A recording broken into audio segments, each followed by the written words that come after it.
अभी आपने सिर्फ पूछना शुरू किया है, कुछ करा नहीं।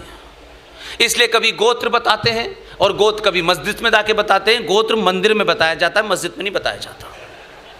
इसलिए इस बौखलाहट का कारण यह है कि आप किसी को गाली मत दीजिए। आप अपने पुरुषार्थ पर, अपने इतिहास पर, जो कोई 47 से नहीं शुरू होता है, हजारों हजारों साल का इतिहास है आपका। ये बीच में कुछ औरंगजेब टाइप के जिहादी इस देश में आ गए होंगे और उनकी नाजायज़ औलादें इस देश में दंगा और गुस्सा करके इस देश को छिन्न भिन्न करने की चुनौतियां देती हों। ऐसा ही एक जिहादी भारत की संसद में आता है हर बार। उत्तर प्रदेश के संभल जिले का जिहादी है वो, उसका नाम है शफीकुर रहमान बर्क। ये नाम और पहचान इसलिए बताता हूं कि आप गलती न कर दें। हर बार आता है। एक तो संकट इस देश में यह है कि कोई 10 साल पहले अपीजमेंट नहीं हुआ इस देश में जिहादी मुसलमानों का। यह अपीजमेंट की बीमारी हमारी बहुत पुरानी है। जिनकी भावनाएं जरा जरा सी बात पर टूट जाती हैं, जिनकी भावनाएं टूट जाती हैं, उनकी फिर भावना नहीं होती है। और ऐसी भावनाओं की कदर नहीं करनी चाहिए जो बार बार टूट जाती हूं। 1937 में वंदे मातरम को लेकर के झगड़ा हुआ। वो जो पाकिस्तान के रहनुमा थे और ये भारत के मुसलमान जो रहनुमा थे, इन्होंने कहा साहब वंदे मातरम गाने से इसमें देवी देवताओं का जिक्र आता है, लिहाजा हमारी भावना को ठेस पहुंचती है। उनकी ठेस रात से ऊपर थी। तुम्हें नहीं गाना मत गाओ यार, तुमको कह कौन रहा है कि तुम गाओ? हमने तो नहीं कहा कि तुम वंदे मातरम गाओ। लेकिन एक चाटुकार नेता ने, मौलाना आजाद, रफी अहमद किदवई, जिना, इन सक्कार मक्कार मुसलमानों ने एक एजेंडे के तहत कहा और 1937 में यह समझौता हो गया कि वंदे मातरम का सिर्फ एक पैराग्राफ गाया जाएगा, बाकी से क्योंकि भावनाएं ठेस पहुंच रही थी। 37 में किया, 47 में 2 हिस्सों में ठेस इतनी लगी कि देश में 21 लाख लोग मर गए और देश पट गया। लेकिन इसका जो दूसरा पक्ष है, जिसको आपको मैं ताकत देना चाहता हूं, तथ्यों पे देना चाहता हूं, इन्हीं सरदार पटेल को एक दूसरा काम सौंपा गया और फूल वाले चचा ने इनसे कहा कि आप जब 14 अगस्त की रात में एक झूठी मक्कार तारीख तय करके जब आज़ादी की घोषणा हो जाए तो आपको संसद में वंदे मातरम के लिए किसी से बात करनी चाहिए और मैं चाहता हूं कि वंदे मातरम हो। सरदार पटेल ने कोई हाँ ना में नहीं कुछ कहा, सिर्फ सर हिला करके कहा हो जाएगा। वो बिजी हो गए अपने काम में। सरदार पटेल ने देश के एक बड़े संगीतकार को टेलीग्राम भेजा। उस जमाने फोन बहुत नहीं होते थे। वो टेलीग्राम, वो जो बहुत बड़े संगीतकार थे वो मद्रास में थे।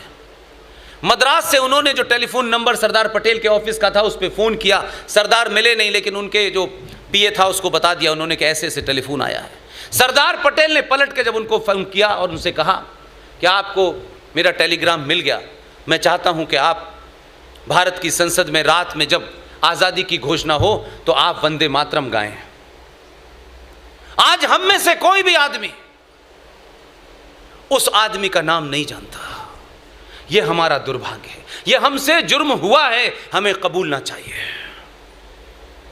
सरदार पटेल ने जब उनको फोन किया तो उस शख्स ने मद्रास से एक ही लाइन कही कि सरदार साहब, मैं वंदे मातरम गाने आ जाऊंगा, मुझे कोई इसमें ऐतराज नहीं है, लेकिन मेरी एक शर्त है। अगर आज के जमाने में कोई शर्त होता तो राज्यसभा की टिकट मांग लेता।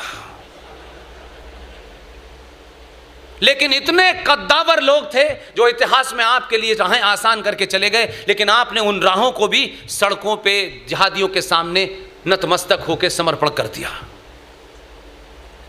सरदार पटेल से उन्होंने कहा कि मैं खंडित भारत में खंडित वंदे मातरम नहीं गाऊंगा। वो संगीतकार थे तो क्या उनको पता नहीं था कि चचा नेहरू ने 1937 में समझौता कर लिया है? तो संगीत बजाने वाले को भी राष्ट्र की उस भावनाओं का पूरे तरीके से ज्ञान था। और जब मौका आया तो उन्होंने अपने लिए कुछ नहीं मांगा, इस राष्ट्र के लिए मांगा। सरदार पटेल ने उनसे कहा आप आ जाइए, वो आ गए। इसी तरीके का पार्लियामेंट हाउस है, ऐसे ही था, इसका बड़ा रूप था। चाचा नेहरू अंग्रेजी में भाषण दे रहे थे क्योंकि भारत के लोगों को हिंदी नहीं आती थी। लगातार इधर उधर, डेस्टिनी, दिस दैट। चाचा नेहरू नीचे उतरे, सरदार पटेल की तरफ देखा और सरदार पटेल से कहा वंदे मातरम। सरदार पटेल ने जिस शख्स को बुलाया था उनकी तरफ देखा और उनसे कहा आपको वंदे मातरम के लिए मंच पे जाना है। जानते हैं उस आदमी का क्या नाम था? पंडित ओंकार नाथ ठाकुर।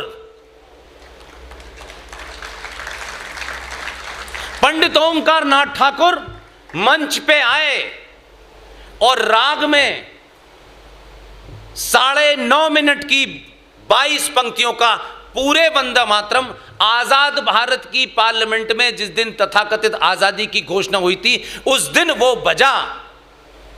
इस देश के नेताओं से, समाज से एक सवाल है, 1947 की उस बहस में मत जाइए कि 15 अगस्त की डेट कहां से आई थी, कैसे आई थी, वो एक अलग विवाद है। लेकिन अगर ये डेट है कि 15 अगस्त 1947 को भारत आजाद हुआ था, तो उस रात जो वंदे मातरम भारत की पार्लियामेंट में बजा था वो मेरे ऊपर मान्य होगा, या 1937 या 1935 में किसने किससे क्या समझौता हुआ वो मान्य होगा। उन्होंने पूरा वंदे मातरम गाया। फूल वाले चाचा की समझ में कुछ आया नहीं, लेकिन सरदार पटेल ने आने वाली नस्लों को यह कहा कि जब आज़ाद भारत की पार्लियामेंट में पूरा वंदे मातरम गाया गया है तो फिर पिछले 70 सालों से भारत की संसद में जब सत्र का समाप्ति होती है तो ये ऊपर की 4 लाइनें क्यों गाई जाती हैं?